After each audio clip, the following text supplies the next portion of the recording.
que es la glándula del miedo. Porque para que todo eso pasara, tenían que funcionar y funcionaban con el miedo. Y cuando eran libres, cuando esa glándula dejaba de funcionar, pero a su vez se morían. No quiero spoiler. Ay, qué bueno. Vale, no me haga hablar. Vamos con lo suyo. ¿Qué tenemos? ¿Privatizaciones? ¿De qué vamos? Anarcocolonialismo y estatuto legal del coloniaje, siglo XXI. Sí, me encanta. Arrancamos así, como bien tranqui. Estratosféricamente. Sí. Hace un año, hablando de contexto y contexto histórico, hace un año Cristina Fernández de Kirchner dijo, cito textual, este no es un gobierno neoliberal, como el de Carlos Menem, tiene algunos puntos de contacto, como las relaciones internacionales y las privatizaciones. Hemos hablado mucho de la injerencia norteamericana, que es a lo que se refería Cristina en este textual, y ahora vamos a hablar de las privatizaciones. A ver. ¿Y por qué? Sí. Vamos a hacer un repaso histórico para poner en contexto. Vamos a hacer una adaptación propia de la 530. No seremos esta plataforma que menciona tanto y promociona Caballero, pero estamos como para hacer una adaptación. 8 de julio de 1989 asume Carlos Saúl Menem, ¿no? Sí. Paradojas temporales. Un día antes del 9 de julio, del Día de la Independencia, asume Carlos Saúl Menem. Sí, digo. Sí. ¿Otra vez? ¿2 veces asumió? Sí. No. Él Bueno, asume, 2 veces sí asumió. Sí, asume 2 veces. No llegó a asumir 3, por suerte, digo. Ay, Dios. Sí. El elegido por el presidente Carlos Saúl Menem para llevar adelante el proceso de privatizaciones es el conocidísimo, vamos a escuchar algo de él después, que estuvo al frente del Ministerio de Obras Públicas desde el 89 hasta el 91, Dromi, ¿no? Roberto Dromi. De Roberto Dromi, que después renuncia, digamos todo, por un escándalo vinculado con SWIFT, por el tema de coimas, ¿no? Porque Milei vive recordando el gobierno de Carlos Saúl Menem como ahora el segundo mejor gobierno de la historia, porque el primero es el de él. Obvio. Pero nada dice sobre la corrupción, ¿no? Del gobierno de Carlos Saúl Menem y los escándalos que rodearon todo el proceso de privatizaciones.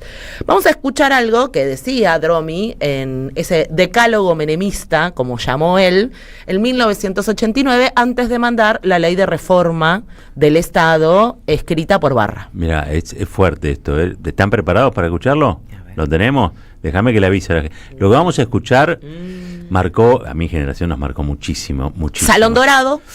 Sí, me acuerdo de ese momento. ¿Para qué me agarro de la Menem con cara de anonadado, sí, ¿no? Menem que está como sentado así pensando qué va a decir Dromi. Nada que deba. ¿Cómo era? A ver. El gobierno de la Nación Argentina cumplimenta esta noche 7 cabalísticas privatizaciones, 7 sectores estratégicos del quehacer nacional. Encaramos las privatizaciones de la televisión, de los teléfonos, de instalar el sistema del peaje, de instalar la concesión vial o la concesión ferroviaria, también de privatizar las radios y de incorporar, por supuesto, la privatización de la empresa estatal de la aeronavegación. Nosotros hemos ideado un decálogo que dentro de unos días se conocerá, que es el decálogo menemista de la reforma del Estado. El mandamiento 1 son palabras de Menem. Él no lo conoce aún. El mandamiento 1 está extraído de sus muchos discursos. Dice así: nada de lo que deba ser estatal permanecerá en manos del Estado. Es interesante el fallido, ¿no? Sí, claro. Porque mucho se habla de esta frase, pero no del fallido. Él dice, nada de lo que deba ser estatal permanecerá en manos del Estado. Deber, imperativo, claro. Extraordinario. Sí, sí. ¿Cómo se llega a este momento?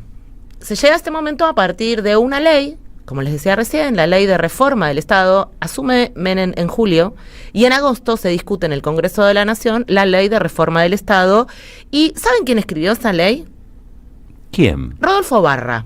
Mirá. Que fue funcionario hasta enero de este año de Javier Milei. Ex Tacuara. Escuchen lo que decía Menem y Barra de por qué mandaban esta ley al Congreso.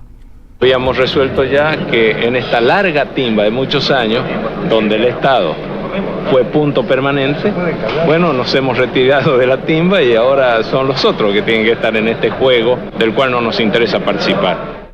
Dentro de esa ley se concibió el esquema de la política de privatizaciones, teniendo en cuenta que una de las razones también que provocaba este enorme déficit estatal y esa situación de emergencia era la graves pérdidas que ofrecían las empresas.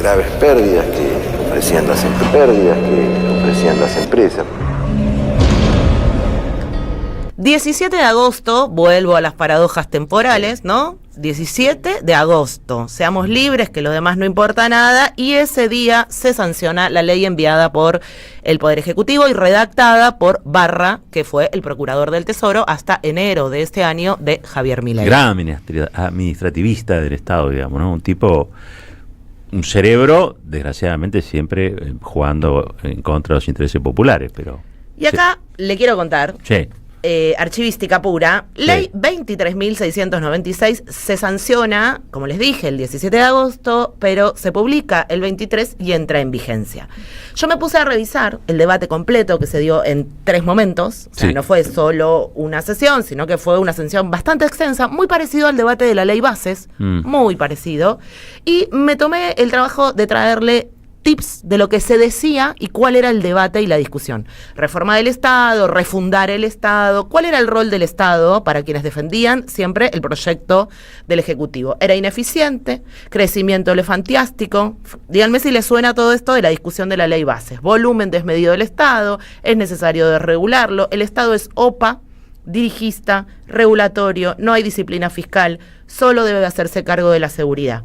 Sobre las privatizaciones que estaban incluidas en el proyecto se decía, no tiene por qué haber monopolio de las empresas del Estado, todo lo privado es mejor que lo público, el déficit generado por las empresas lo pagamos con el hambre de los argentinos. Había un debate sobre si eran las privatizaciones totales o parciales de las empresas, la desmonopolización para buscar competencia, porque acá los únicos eficientes ¿quiénes son?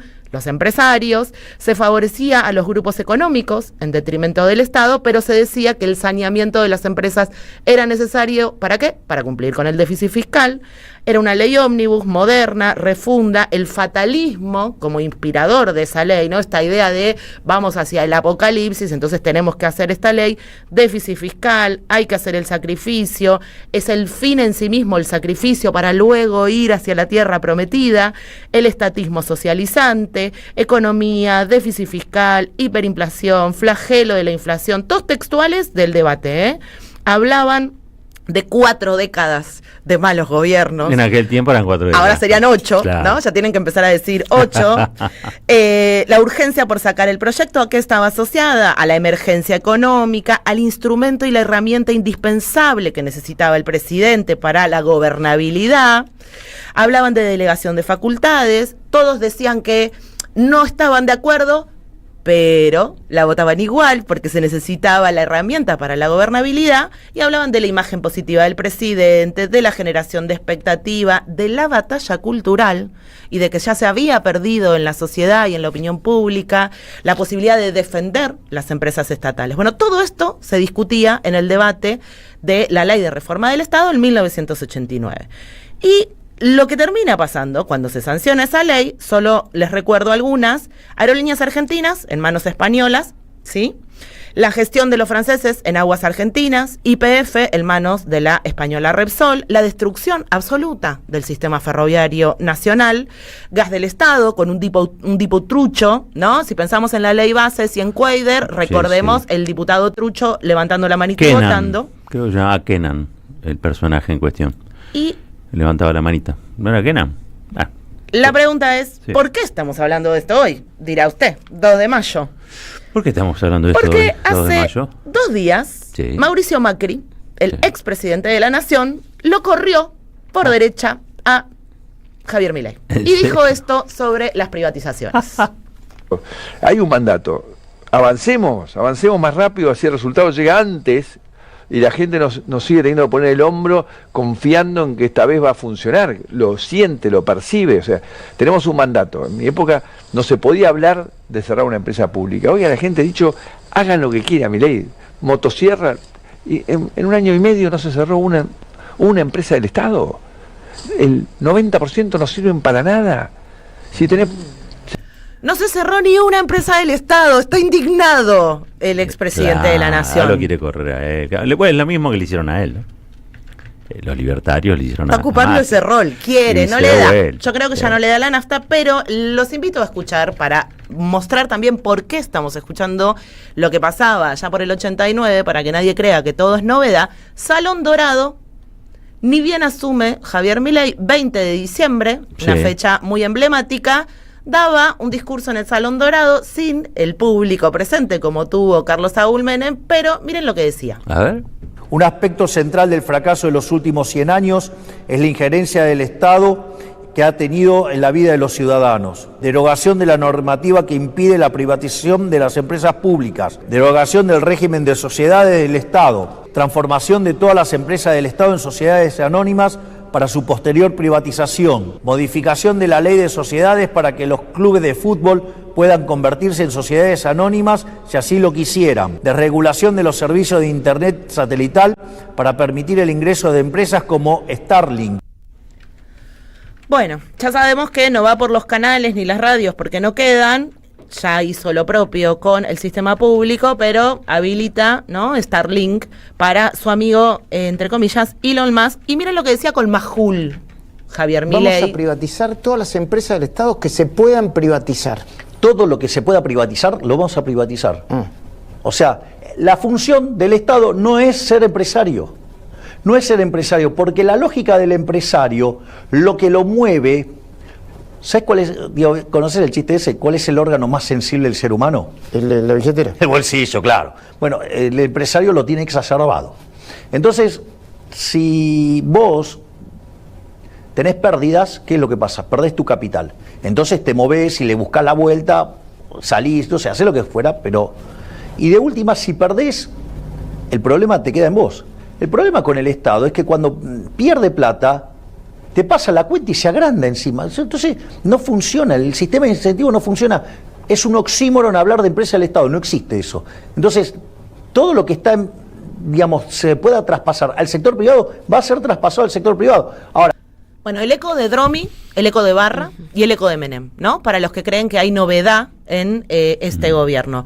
Y escuchemos ahora, esta semana estuvo Adorni en el debate legislativo, después hizo su conferencia habitual y habló de las privatizaciones en respuesta a lo que dijo Macri el día 30. Miren lo que decía Adorni. El saneamiento de estas empresas públicas es un paso necesario hacia su irremediable privatización. Además, la semana pasada el presidente de la Nación firmó el decreto que inició la privatización de Enarsa con la venta de Citelec, una de sus 17 unidades de negocios. Como ya dijimos muchas veces, toda función del Estado que pueda hacer el sector privado efectivamente será hecha tarde o temprano por el sector privado. Huele a viejo, suena a viejo, no hay novedad en esto, sabemos cómo termina. Y quien advirtió sobre esto, como siempre, ¿quién fue? Cristina Fernández de Kirchner. Me parecía. Se cumplió un año esta semana del discurso que ella da en Quilmes el año pasado, cuando habla por primera vez de anarcocolonialismo. Pero yo le sumo a esto, porque ella hace una referencia un tiempito antes en el Instituto Patria al Estatuto Legal del Coloniaje siglo XXI. ¿Y por qué digo esto? Porque Cristina demuestra, y por eso la persiguen, yo insisto con eso, por eso tiene que ser ella quien conduzca este proceso de confrontación de ideas, por lo que representa Cristina. Cristina representa que hay alternativa a lo que propone Javier Milei, y que lo demostró gestionando, lo demostró gobernando, y que no hay novedad. Esto termina mal, tiene fecha de vencimiento, y vamos a irnos con lo que decía Cristina Fernández de Kirchner en el Instituto Patria cuando se discutió y se sancionó el RIGI, ese Estatuto Legal del Coloniaje, y esto, insisto, no es anarcocapitalismo, es un anarcocolonialismo total. A ver. El nuevo Estatuto Legal del Coloniaje, siglo XXI, economía extractivista, sin valor agregado, sin eslabonamiento industrial, sin generación de tecnología, de investigación y desarrollo, es ese capítulo que es el RIGI. Y digo esto con la autoridad de que la inversión extranjera directa, en todo el periodo de la democracia, la más importante fue la que se realizó desde el año 2003 al año 2015.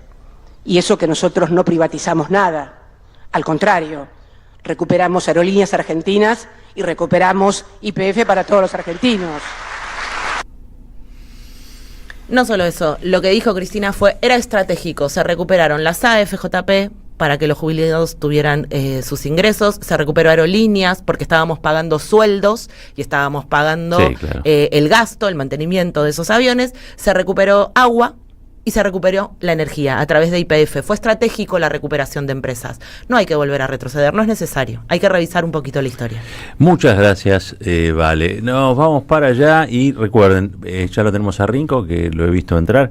En un ratito estamos entrevistando a Fernando Fabris sobre la dimensión psicológica de este proceso que estamos atravesando. Y ya en un ratito también nos estamos despidiendo porque arranca después Siempre Soy. Así que vamos rapidito para allá, dale. Caballero de Día, en AM 530. Construimos comunidad.